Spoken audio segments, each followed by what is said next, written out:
Finkel and coriander. Oh, my people, Bantu Bam. My people.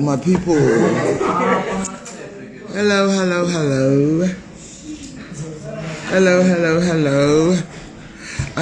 Finkel and coriander. Khawuthi because abantu bam ndithi mabazobona siphi. Le battery yaphela. My people silapha ngoku abakafiki bazawufika ngexesha labo. Bazasifumana endleleni silapha ngoku akubandi. Sivele entabeni ngoku. Bese yobona i-hiking trail apha eStatarem. You? Oko nansiya Hawksburg for the waterfall kanti khona apha eStatarem. I don't know why ayingaveli uGoogle wami. Nansi silapha ngoku. We are here at Finkel and coriander. We are here. Hey, I saw a nice pair of shoes up, but and they are on the doba yeyo lantika yeyo sisi mosimnandi nxiba ndingubhuti mosimna ne ndinxiba kobhuti nasiya isosihlangu nasiya pha ecaleni kwesimhlophe yo asisihle manje. The closed consignment store ingcingisa i-concept shop yethu eLookouthini.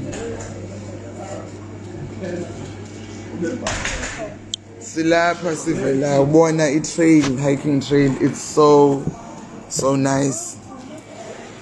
Kuyabanda abantu bakuthi. Coffee. Ngase ndibambe so kokoko. Ngase ndibambe so okokoko. Injani bantu bakuthi i-exam lapha kum. Yo chonga.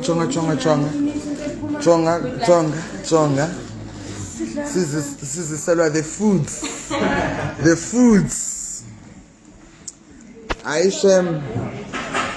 Ngathi ndizaba ngumhlali waseStatarem ngoku ndinento ekrokrayo. Cause wow.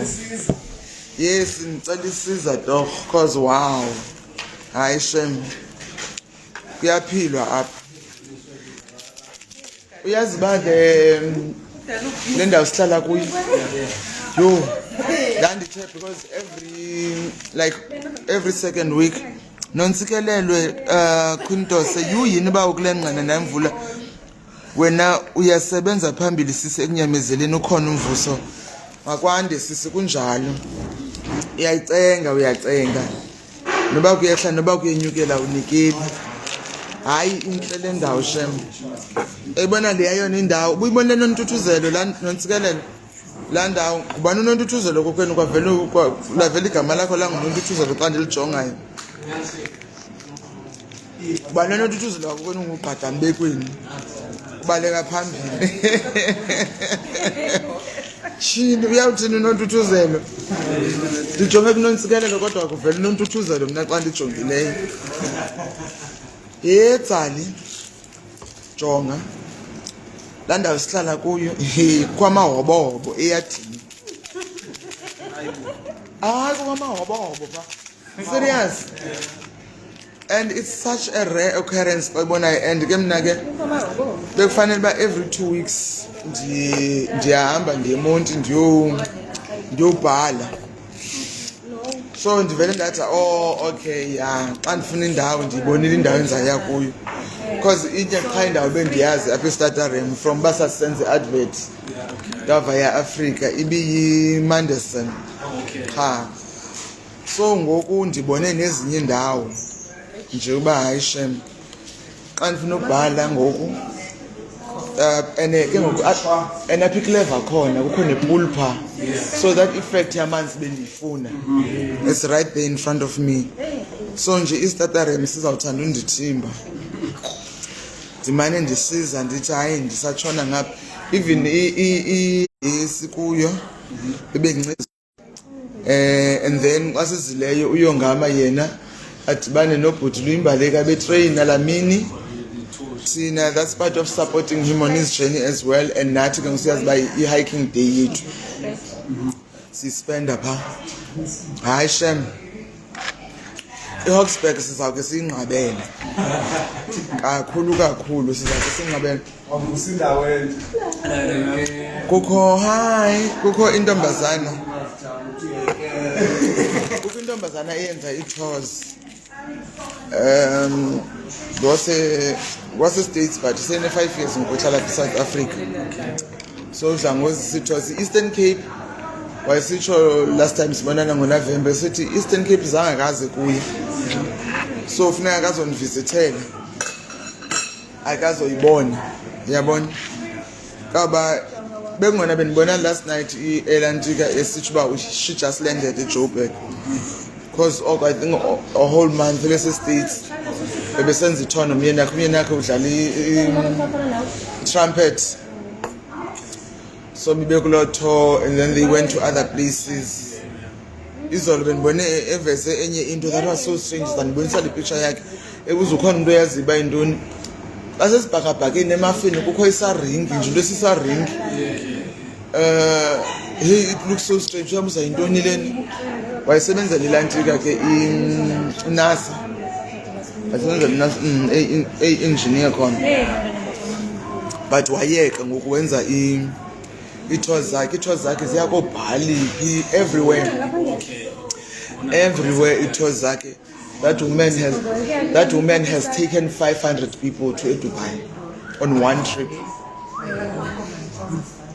Uyibiza ngoba i-Dubai blackout. 500 people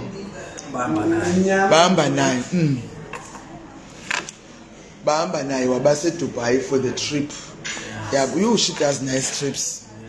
So what Eastern Cape has that it's very, it's very expensive to buy. So ndathi ke kuya awusithi Eastern Cape ndiyafuna ukuza, and again akuyayenza lani ba aze like aqala zokubona yena okay itinerary yakhe ngayithi. So ndisebenza lo mhehele ba makakazi ne-Eastern Cape, yabona ingapheleli pha ku Garden Route. Yeah, so ukhona lonto ke yakhe yabo. So ilonto intoni i-campsite le just after babesiphumile khona into bendiyibona apha ne ngase-right ndiyibonile. I'm like wow, uzodithi uthi yo hayi ndifuna ndike ndize ndiyayirhalela i-experience yokuya kwi-campsite. Yes, band campishile no.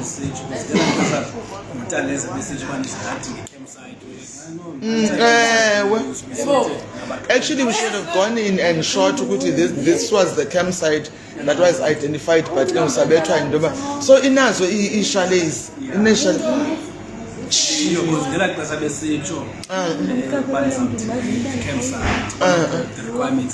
yes. Because we do have a campsite. Yes. Hi man.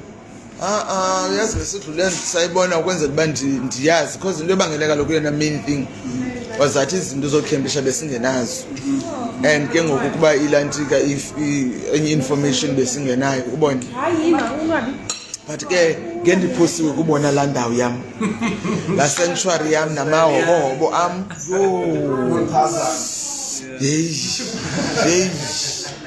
ayijonga shami starterem hayi ndizawuza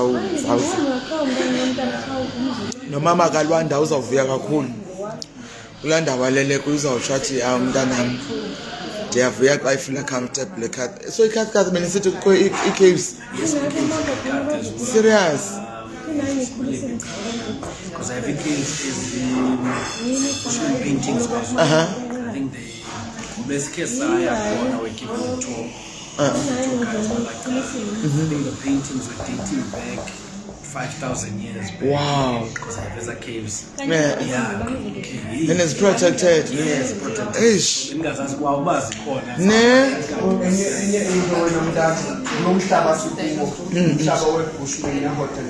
Okay. So i-Xhosa lithetha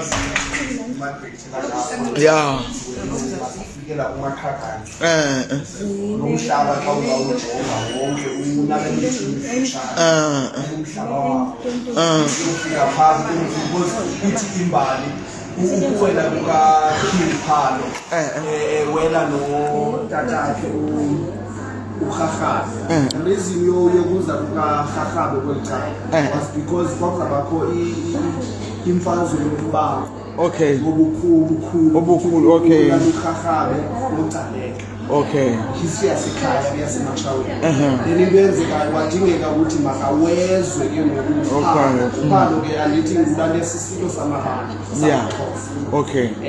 Wawela ke ngoku wazomfunela umhlaba ngapha wafikela kumakhakane. Wafikela kwisilo samakhakane ikumkani yayo yayingulali uyinsati. Insati. Winsati. Winsati. Okay. Inkosikazi yakhe nguHoho. Okay. Bawukhuve apha eqonco kuko ihlathi la kuHoho. Uhlathi la kuHoho. Uthola ihlathi la kuHoho. Kwathi ngela xesha amabhulu ayefuna ukumbamba. Ileka inkosikazi le uHoho. Baleke lapha ehlathini. So kwathiwa ke ngisuka Ihlathi kaHoho. masibuyele back Yeah. Uthowela kwakhe uKing Phalo ehamba noLanika noRharhabe wafumana uyinsati. Okay. Nonkosikazi wakhe. Okay. Bebengazazi ngoba. Okay. Bengabantu abaphila ngozile. Yeah. So bathe xa bevuka one morning uThixo sesisele Umhlamba ongaka. kanti kukho abantu balomhlaba. Okay. Abantu ke ngoku baye bababetha ukuze kuzovela igama ke loXhosa. Because igama elithi Xhosa liminisha an angry person. Okay. Ngesiqhakane. Okay. So thina sifike apha singabantu ababethetha isingoni. Yeah. Sithi Amangoni. Yeah. Asibulisi.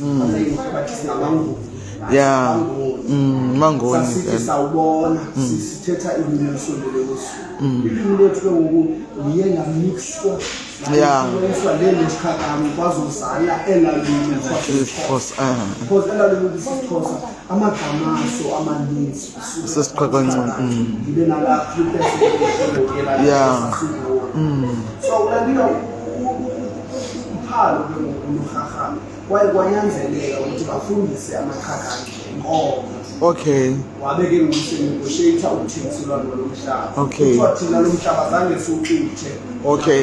Sawuthenga ngeenkomo. Okay. Usuka apha uyotsho eSomerset. Usuka apha ngomntamkulu. Yeah. Kuthiwa uyilalika isiskali. Uyotsho eSomerset umhlaba wamaXhosa awuthenga kuMaqhakane. Ngeenkomo. Abelungu ke bona ke badibene namaqhakane. Amaqhakane athe embi kubethengisele thina umhlaba. Amuvela. Phakathi.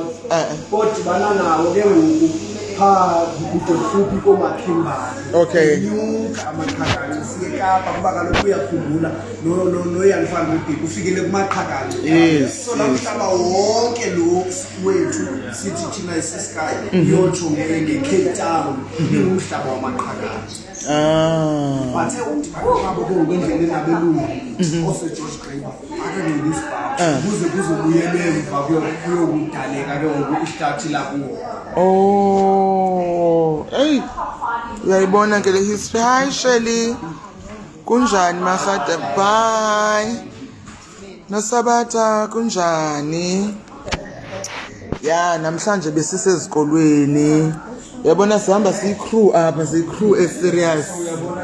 Nanku ubhuti osihostayo apha uSipha wenza itours nangoku ugqiba sisusa entabeni. Hayibo msebenzi saphina sahlangana. Injalo kaloku. Injalo evakwemini. Sifilile kunjani? Siyaphinda siyahlangana. Ayikho enye indlela. Naba abasancokoli. Jonga uyazimela ugoqoli. Jonga uqini nizawuvele lithi ikhehla wenza lenza into zami elidume ngazo uyalazi. Awulunganga. Lizawuthi.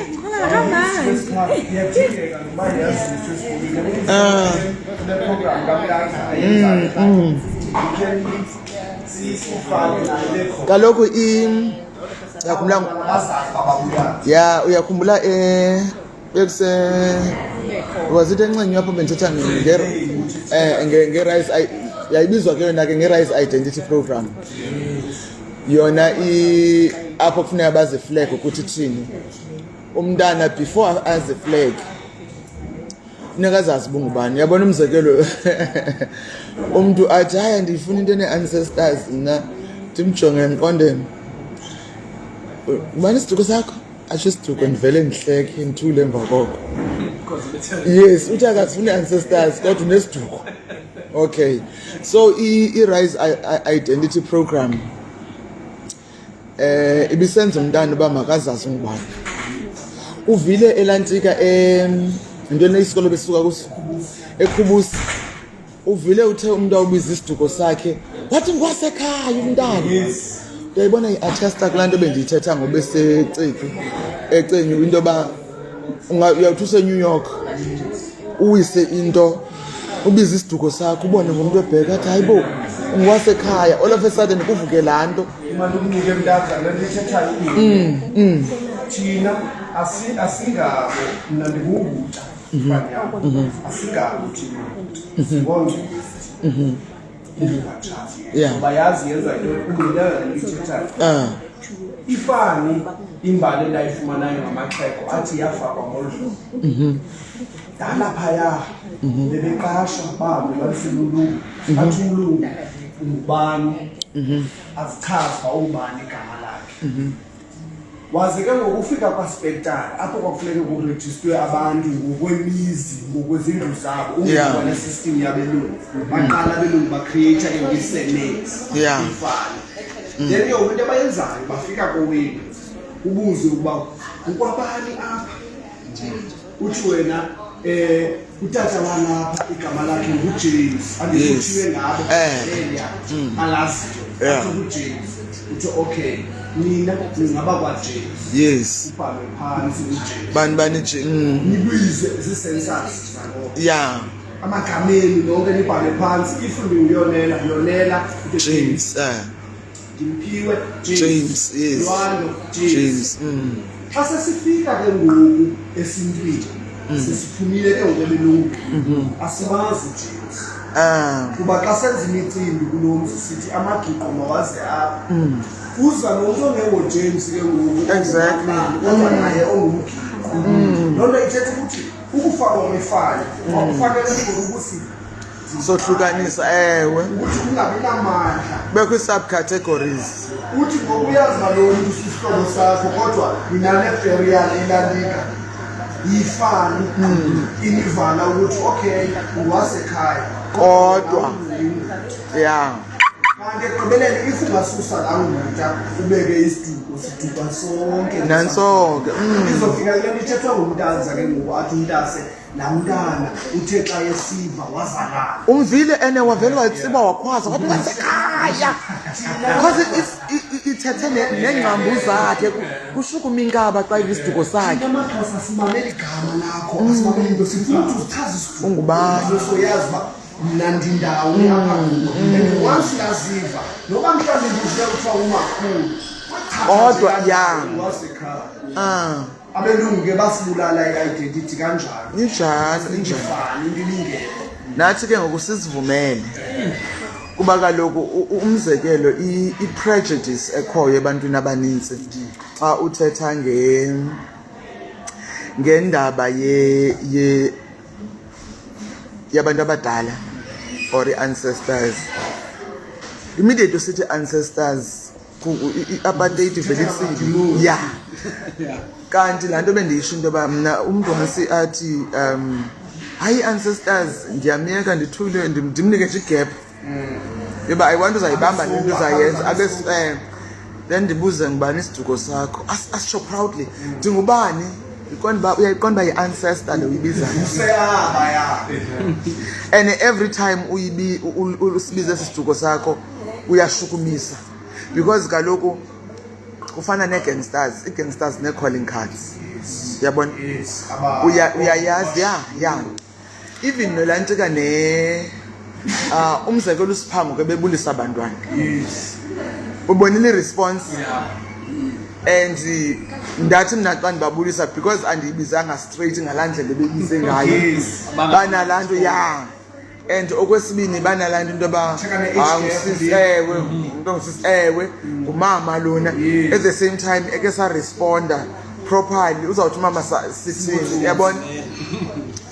So zikho zonke izinto zo so la Rise Identity Program into yosizinzisa uba mawuzazi into ba before uphume ekhaya uqala apha ekhaya ungubani waphi yabona because if i-values and morals zalapha ekhaya awuzazi then unengxaki because xa uzaziyo uzinzile apha phakathi kuwe ukubone uzazi bantu ngumntana kabani yabona thina kudala wawuyazi umzekelo mna till today ndikhumla omnye umfana wayeyi-publicist tshinda ndamcinga bendimbonile etongweni izolo uyazi nje manje ngaye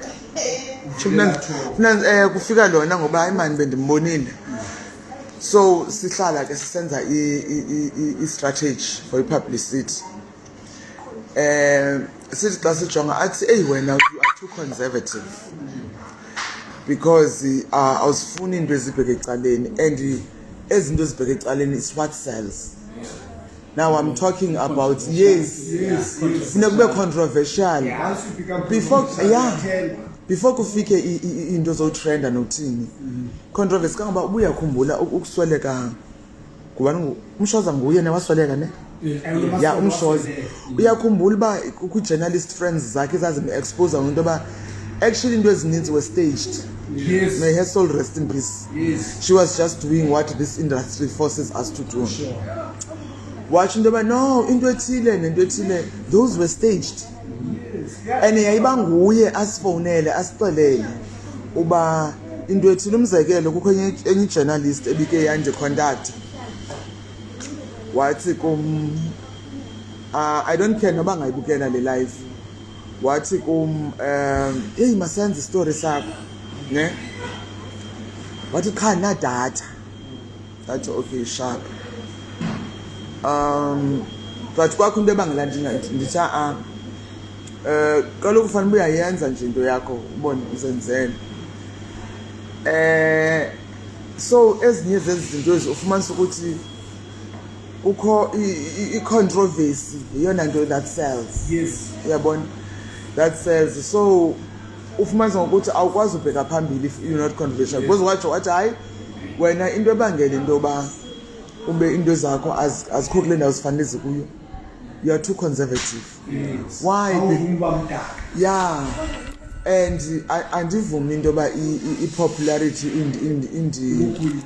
yeah indiginye because laseyiginyile awukwazi ubuyumva njalo uyabona awukwazi uthi ngokuba ufake uphinde ngokuyilunga yeah uyayibona yeah njengoba uthi yayi act le yakhe noma yeah uyabona ushoza kodwa ngokwazi ukubaphe. Yes and ke ngoku the sad part is that wathi xa etshonile bazi expose izinto ezi integrity iphi if kaloku sothe into uyayenza yenza and let it lie down so ngoku sishiyeka nalanto into ba oh okay so ithini ke ngoyiphi inyani yiphi ukuxoka but at the end of yeah uyabona so at the end of the day yazazi values zakho ba into ethile mina it works for me it's acceptable to me and I will be part of it but ezinye izinto so i-Rise Identity Program speaks to that. Yes. Because uyazi mama ekhaya udla ngo abantwana kusasa xa sibahlambayo ababekela itawu behithini. Sometimes leyo nqane mnandi le athi mntanami it's very important umntana makaphume eshushu endlini. Yes.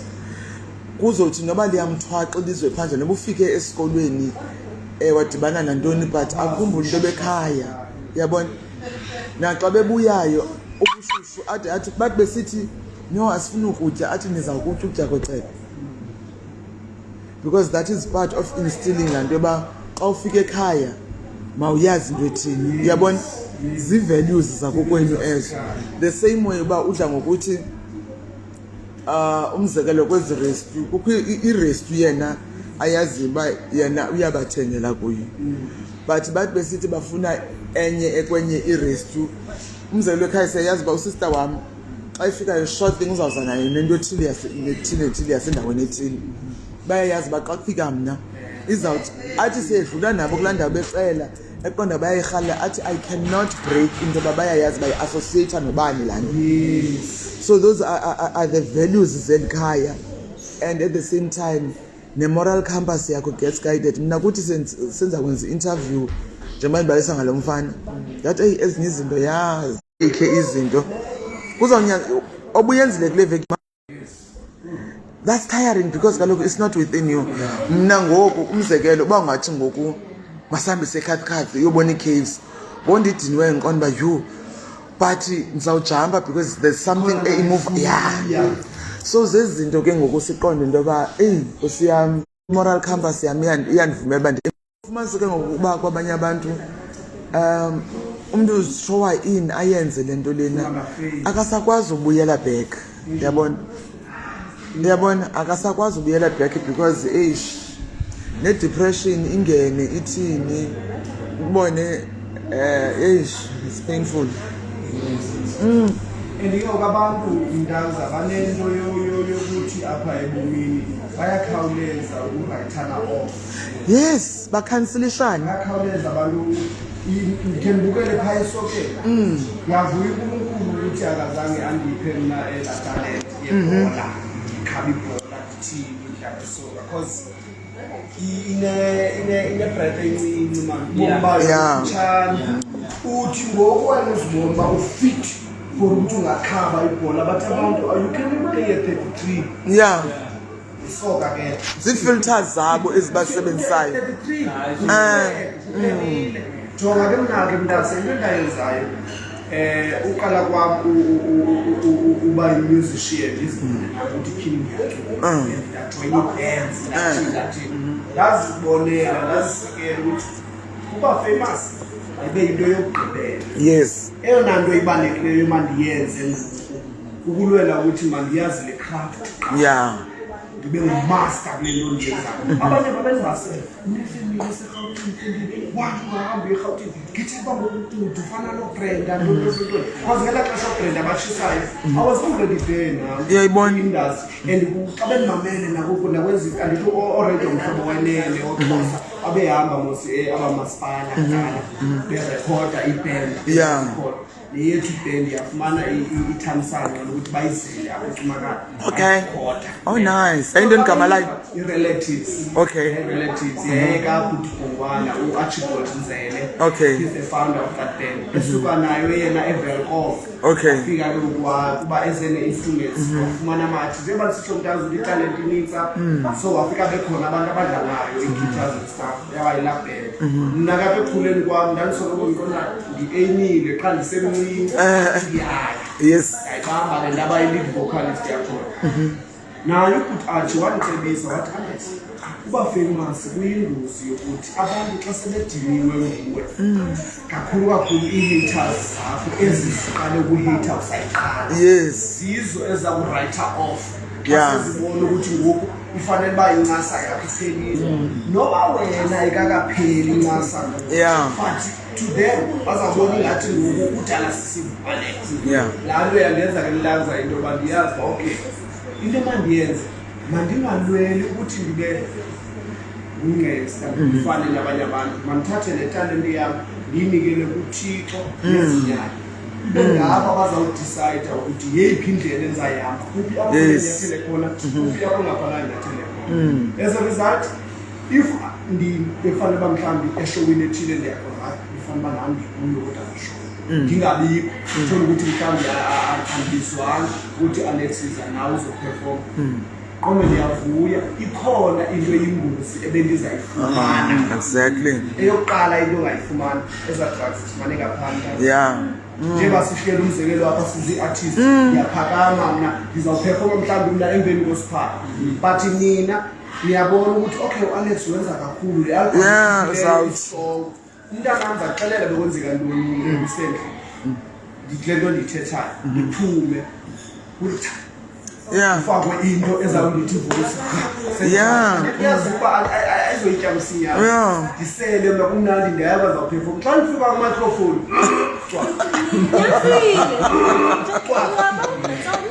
bona ya bebefake Yeah. baye kwi-crowd baye kwi-crowd mayejoka wenzani yadiscredithwa bengalandlela Yes. ezintweni so mna ndafundiswa ezazinto zokuthi ezafeni zikulindishela kuloo nto Yeah. kanti xa ulindile walindela uNkulunkulu lo ukunike le nto Yeah. yakho Yeah. uNkulunkulu uzaxoxe le show i-right for u-Alex abekho abantu bazamlimaza Exactly. ngizama ukuthi mina ndicima ngoku nkaza xa ndingavuselela i-music career yam ngaya phezulu kakhulu That's all. amaqhinga neento ezininzi So ufundile. even nomntu ozazolibhukha ndiyayazi basithetha ntoni Yeah. kuyabe sakhula noba ngabe testage Kuba ufuna i-publicity. aba bangekhoyo babonayo sebasweleka Aye. Is it the best table, this one? Oh Shem, singagqibi ixesha kaloku sisayokwenza ilanto podcast. Yeah, yabona sendiqale yami i-podcast ngoba sisiza kwenza i-interview.